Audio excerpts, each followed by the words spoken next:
shine bright tonight.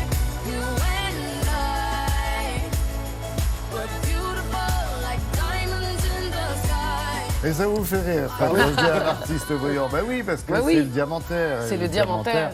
C'est un street artiste français réputé. Oui, tout à fait. Ça fait 10 ans qu'on le connaît à travers le monde entier, à chaque coin de rue de Los Angeles, New York, Montréal, Tokyo et j'en oublie. Il a collé ses petits diamants, ses œuvres de miroir et de peinture, dont on a un exemplaire qui nous a dédicacé. Figurez-vous qu'il est fan de l'émission.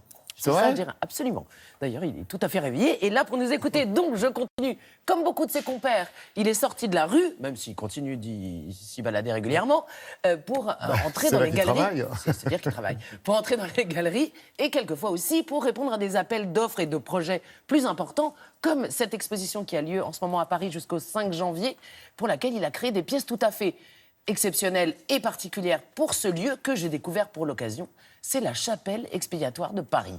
Je ne connaissais pas ce lieu, c'est complètement fou. Pourtant, en plein 8e arrondissement, à 2 pas de la Concorde, et pour cause, et je vais vous dire pourquoi, et des grands magasins, c'est chapelle expiatoire qui a été construite sur l'ancien cimetière de la Madeleine, qui était donc à 2 pas de notre actuelle Concorde où se trouvait la guillotine, ce qui explique que les guillotinés, eh bien, où est-ce qu'on les a exhumés? Là.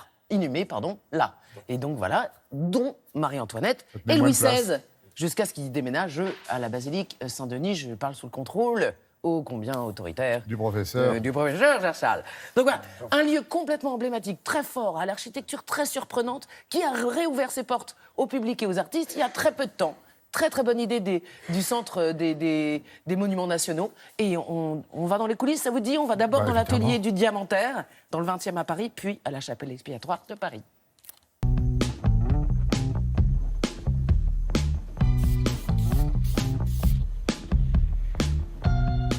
Je fais partie du mouvement street art, mais mes sculptures ne rentrent plus vraiment dans ce milieu-là.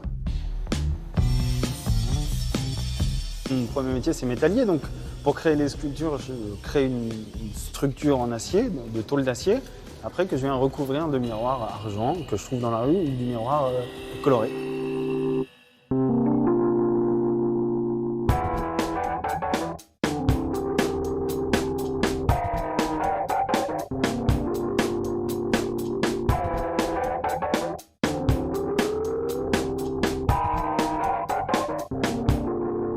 La chapelle est édifiée de 1816 à 1826. Elle est essentiellement consacrée à honorer le souvenir de Louis XVI et de Marie-Antoinette.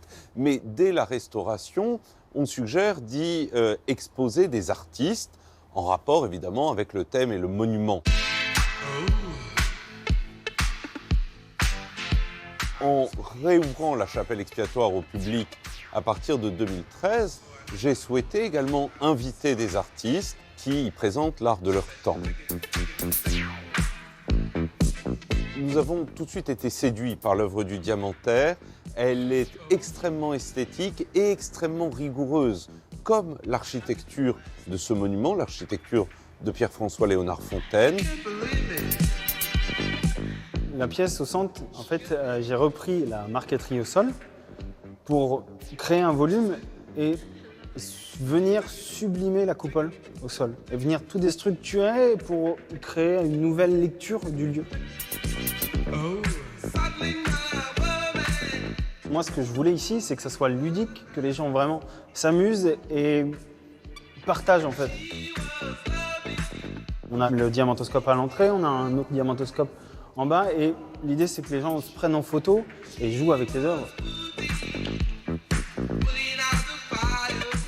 On redécouvre à travers les jeux de miroirs du Diamantaire le monument, à la fois sa simplicité et sa complexité architecturale, sa splendeur esthétique. On la trouve multipliée à l'infini dans les effets kaléidoscopiques de l'œuvre du Diamantaire. D'accord, pardon. Cette exposition, donc, du mardi au samedi à la chapelle expiatoire de Paris jusqu'au 5 janvier et le 8 décembre à 16h, une visite très très intéressante à 4 yeux, de voix. Quatre yeux, Voilà. Celle C'est bien le Z, d'Idiamantin un vieux. et celle de la grande historienne Evelyne Levert, spécialiste du 18e et de Marie-Antoinette. Ça va être drôle, ça va être malin, parce que les diamants de Marie-Antoinette et les diamants du Diamantaire, tous, la boucle est bouclée, j'ai envie de dire. Je crois que c'est terminé. Quand j'entends ding, C'est fini. Je suis cuite. Merci.